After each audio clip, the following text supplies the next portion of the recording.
This is News Today with WDW News Today. I'm Tom Corliss of WDWNT.com.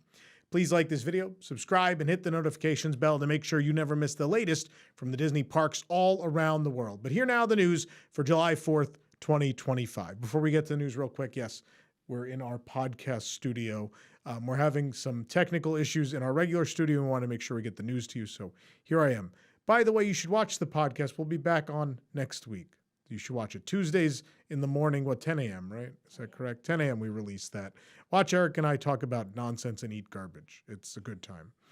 Either way, let's get to the news, shall we? In an update to the unfolding story, the Broward Sheriff's Office has now issued an additional statement saying that the 5-year-old girl who fell overboard from the Disney Cruise Line ship, the Disney Dream, was in fact sitting on the ship's railing and fell through a porthole. A Disney cruise ship overboard incident that took place on June 29, 2025 involved a child falling from the 4th floor of the Disney Dream. We previously reported the other day that the child was not sitting on a ledge after the BSO issued a statement to CBS News Miami that the child was not sitting on the ledge or being held up over it. However, the detectives noted that the incident was still under investigation.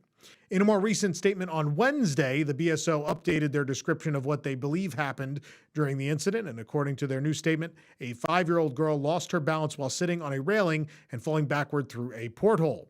As reported by local news station WKMG, the incident occurred around 11:30 a.m. on June 29th as the ship was returning from the Bahamas to Fort Lauderdale.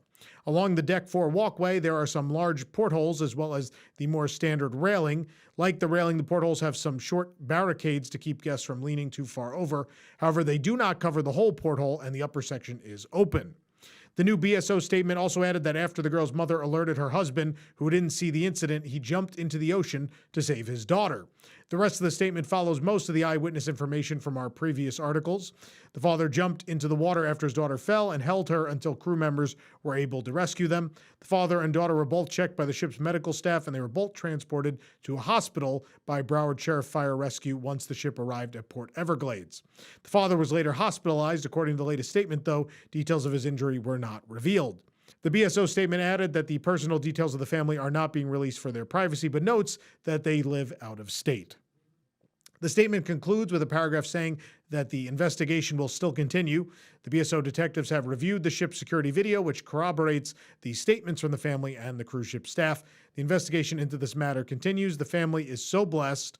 It's great to be able to respond to good news rather than what could have been a tragic outcome. We will continue to follow this, but I think in the end what we found is maybe mom and dad weren't looking at that time.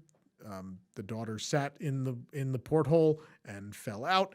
I'm going to defend this family a little as opposed to other families with children where incidents have occurred at the parks where I think we talk about negligence. That the lawsuit comes to mind from a few days ago about the stormtrooper scaring the kid in the stroller. There was no adult nearby and the stroller flipped. I will say on a Disney cruise, there is such a sense of security, and the kids obviously can enter essentially a childcare service throughout the day for activities, that it feels like a very protected environment. And I don't know as a parent that I would think my kids are, out on the deck jumping over railings. So I defend the parents a bit. Kids, part of being a child is testing boundaries. They have to be allowed to test those boundaries to an extent. Obviously, no one wants their kids to, get hurt or worse.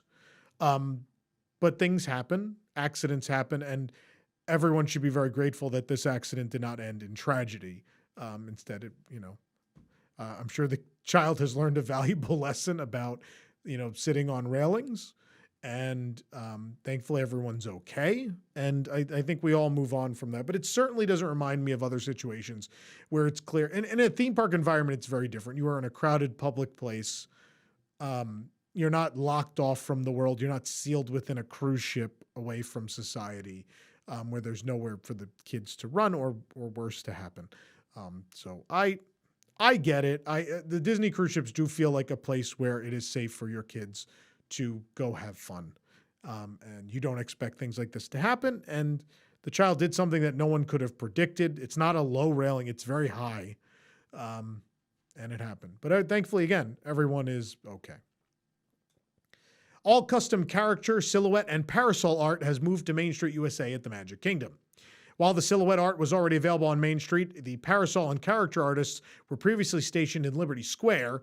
There also used to be a silhouette artist in Liberty Square, but the offering is now only available on Main Street. The artist's carts are on Center Street, the small offshoot about halfway down Main Street on the right side. There are umbrellas for shade and chairs for artists and guests. The silhouette art starts at $14. Custom parasols start at $20.95, and the characters start at $18.95 per person. Over in Liberty Square, the artist stations have been completely removed from outside Ye Olde Christmas Shop and the Hall of Presidents.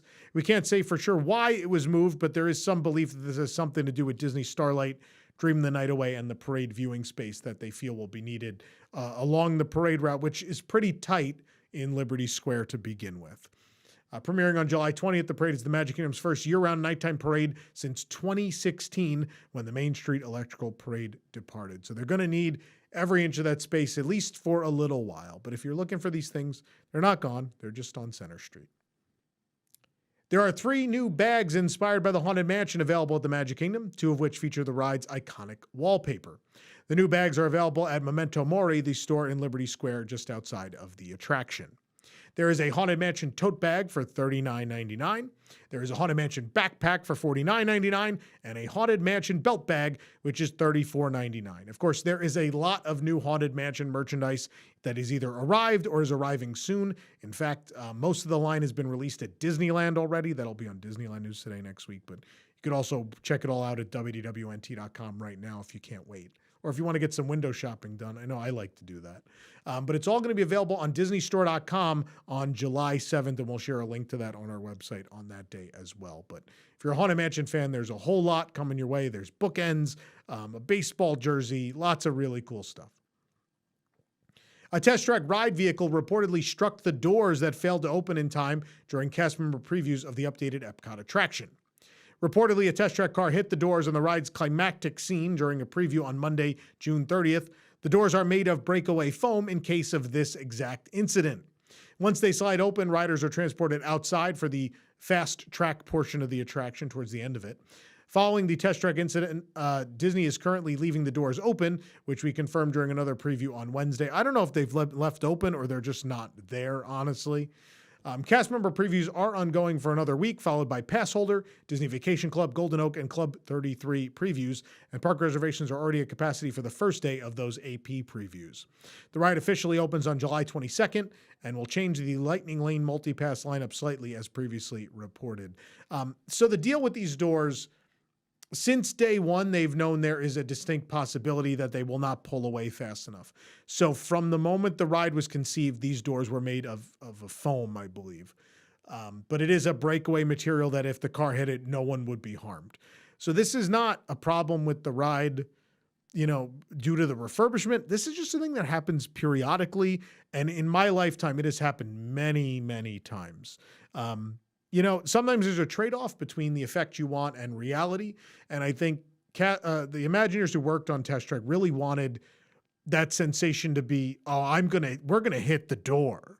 And so the idea was, well, let's build doors that they pull away real fast when you get very close. So it feels last minute, or at least as last minute as we can do. And that was what they did. And so with the risk that was inherent there, they had to make the doors break away because there was a chance the doors may not trigger. So I don't know about you, but I love that effect. So I'm on board with it. I hope they fix it relatively quickly, but I also understand why, sometimes it happens because the doors just don't fire. And the good part is no one gets hurt in that situation, but hopefully they get them back in soon. I assume Walt Disney Imagineering has probably not left this project at this point. It's still in previews. So I would think those doors are going to get put back in really quick. That would just be my guess. This program is brought to you by Be Our Guest Vacations, our official travel agent sponsor. Your dream vacation begins with Be Our Guest and their concierge team of expert vacation planners. So head on over to WDWNT.travel, and their team will design your next magical vacation, from the Walt Disney World and Disneyland Resorts to Disney Cruise Line to Adventures by Disney and more. And the best part is their concierge services are 100% free. Thank you, Katie. So book today. Katie's sitting right there working the teleprompter. This is a weird setup today. But the news stops for no one nor any technical issue. Disney has updated the Eat to the Beat concert series lineup with additional dates and acts. The concerts are on most nights during the EPCOT International Food and Wine Festival, which will run from August 28th, that's when my fast ends, through November 22nd of 2025. Disney released the original lineup on Wednesday, but no acts have switched dates. They just have added more acts. Reservations will open July 16th for those Eat to the Beat dining packages. For the updated lineup, I'm not going to read the whole thing now. There's a lot. Please visit WDWNT.com. Disney also announced the merchandise collections for this year's EPCOT International Food and Wine Festival and shared previews of select items. The festival logo collection allows you to commemorate your visit with celebratory apparel, accessories, kitchen essentials, and more, available at the Creation Shop and Festival Markets. There's the Chef Mickey Mouse collection, where Mickey Mouse is taking over the kitchen in this new collection of home decor, apparel, and more, again available at the Creation Shop and Festival Markets. The Chef Remy collection has Remy cooking up something amazing in this new collection that includes apparel, trading pins, and more. Guess what, kids? It's available at the Creation Shop and Festival Markets. And the Chef Figment collection features our favorite purple dragon back in the kitchen to show off his favorite fare with flair.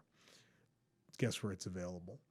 And there's also a Muppet Labs collection where Dr. Bunsen Honeydew and his assistant Beaker have whipped up cool creations in the lab, including apparel and drinkware. This collection also seemingly confirms the return of the Muppet Labs overlay at the Odyssey, along with the Brewing Lab global marketplace. It's nice to have the Muppets still around in between attractions. They don't have an attraction right now, which is a weird thing to say, and we live in the worst timeline. But either way, the full list of global marketplaces for the festival has not been released, but again, August 28th through November 22nd, and I'm sure we'll have those menus probably sometime in the next month or so. It's coming up quick. Both Remy's Ratatouille Hide and Squeak and Pluto's Pumpkin Pursuit will be returning at the 2025 EPCOT International Food and Wine Festival, but they have increased in price. They were previously $9.99 each. The hunts will now cost $11.99 plus tax, according to the Disney World website. For both hunts, guests will be able to purchase a map or game board and stickers at Disney Traders, Creation Shop, Festival Markets, and other select shops. And at the end of the hunt, or even if you don't finish it, they can redeem their map or game board for a special prize at Traders, Gateway Gifts, Creation Shop, or World Traveler. Remy's Ratatouille Hide and Squeak will begin on August 28th and run through November 22nd, but Pluto's Pumpkin Pursuit is a limited time starting September 2nd through into the Halloween season. A fan favorite treat from the EPCOT International Flower and Garden Festival has graduated to regular menu item status. The Regal Eagle Smokehouse is now serving the S'mores Bar from Beach Grub for $5.49. Thankfully, they didn't keep that coconut water. If you watched that review, you might remember Eric and I had an awful experience. But either way, this was good. Of course, Regal Eagle Smokehouse is located in the American Adventure and World Showcase. It's a counter-service restaurant. The S'mores Bar, which features the Muppets, by the way, they still exist. The S'mores Bar is a fudge brownie, dark chocolate, toasted meringue, and smoked graham cracker. If you want to go back and watch that review, you can see what we scored it, but I remember we liked it very much.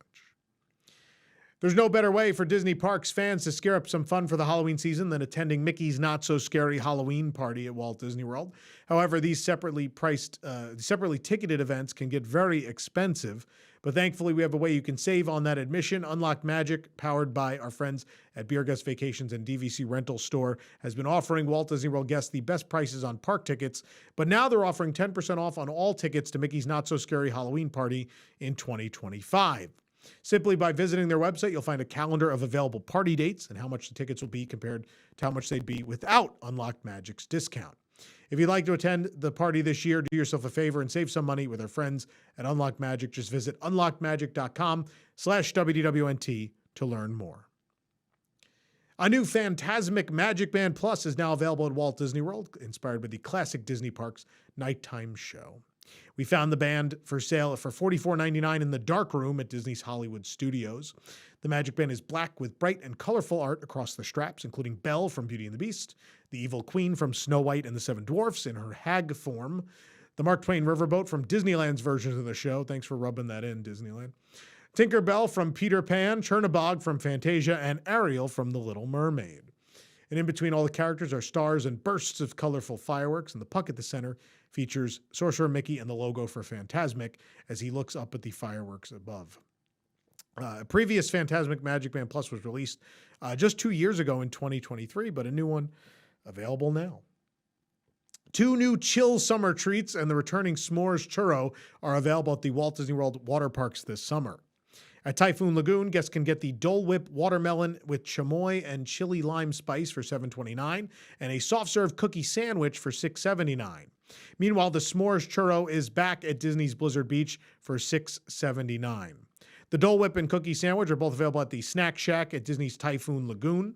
The cookie sandwich is also available at Happy Landings Ice Cream. You can check out our reviews at wwnt.com. And actually, if you want to watch a churro, I did a whole big Blizzard Beach video review last year, or maybe even the year before. I don't remember. Might have been last year. I've lost all concept of time at this point. But either way, search our channel right now for Blizzard Beach, and you can watch me try the food. I always say this, the water parks have the best park food. Usually, period, as far as counter service is concerned. And I think it's because they small batch, they make stuff less at a time. It's not just made in bulk and then served whenever. And I think it makes a big difference. But also, they have some interesting options. So it's worth checking out. Disney continues to embrace the popularity of their trash cans with a new mystery figure set. We picked up a box at Disney Ever After at Disney Springs for $14.99. The mystery figure comes in these yellow and blue trash can inspired boxes, and one box contains one randomly selected trash can. There are 6 designs, 5 revealed on the box and 1 secret chaser. The revealed designs are inspired by It's a Small World, Toy Story, Main Street, Tomorrowland, and Orange Bird, so they're not all based on real garbage cans. We were lucky enough to get the secret one, which, spoiler alert, it's the Haunted Mansion. It has the bride on one side and the Hatbox Ghost on the other. Again, not inspired by an actual garbage can. For those that don't know, about a year ago, Hong Kong Disneyland released their first series of these, and they're all based on the real ones in the park. And then they released a series 2. And if you watch the Hong Kong vlog series we're releasing on the WDWNT TV channel, you'll watch me open a lot of these. And you can see how it went. No spoilers here. But I do love them because they're all based on the real park garbage cans. They're really cool. They're also half the price. In US dollars, they were $7. So they're considerably cheaper than these. But either way, I'm still going to get these. I mean, at this point, I need all the fake little garbage cans. And then I could have my own little festival and I'll eat on them. It'll be great. There are new Disney Transport collectible medallions available from machines at the Transportation and Ticket Center and Disney's Caribbean Beach Resort. The Transportation and Ticket Center machine is located next to the closed Mickey's Gift Station shop. As with most medallion machines, there are 4 designs. One medallion is $6, or you can get all 4 for $20. A steal! Guests must pay for one. You pay for one with cash and no changes given, and they can only use a credit card when purchasing all 4. This machine's designs depict a Walt Disney World bus, a monorail, a ferry boat, and a parking lot tram. The ferry boat medallion includes the names of all 3 Magic Kingdom ferry boats, being the General Joe Potter, the Richard F. Irving, and the Admiral Joe Fowler. The medallions are all bronze tone with a Disney Transport logo on the back, along with icons representing different transportation systems. At Caribbean Beach Resort, there's a medallion machine located in the Disney Skyliner station. The machine also has 4 new Disney Transport designs available for $6 each or 4 for $20. The designs feature Mickey Mouse, a Disney Skyliner gondola, a Sassagoula River cruise boat, and a friendship boat. The Mickey medallion has text "Welcome to all who come to this happy place," and Mickey is also pictured in the Skyliner gondola. These are cool too. I got to pick these up too. Maybe I'll put them in my garbage cans. That's where I'll store them. That's the purpose of if you're going to ask what the purpose of a tiny garbage can is, I'll give you one. You put tiny garbage in it, like a gum wrapper. Then it's full. A tiny custodian comes and he empties the bag. It's a whole process. It does have a working door. I don't know. The Hong Kong ones, the whole top comes off, so you can empty them. So I don't know. I haven't looked at these yet. Nana hasn't delivered mine yet. She's mad at me I'm sure I did something. It's okay. For the absolute latest on these stories and all that didn't make it into today's show, be sure to check WDWNT.com and follow us on all your favorite social media platforms. You can support the entire team behind the show and others by joining the WDWNT Inner Globe Society at patreon.com/WDWNT. Get access to exclusive content, discounted show and event tickets, and more. Special shout out to all our WIGS members watching make the show possible every week. For the worldwide leader in Disney Parks news, this is Tom Corliss saying, enjoy the rest of your today and your 4th of July, and have a great, big, beautiful tomorrow. Now I'm going to go find tiny trash cans and eat on them.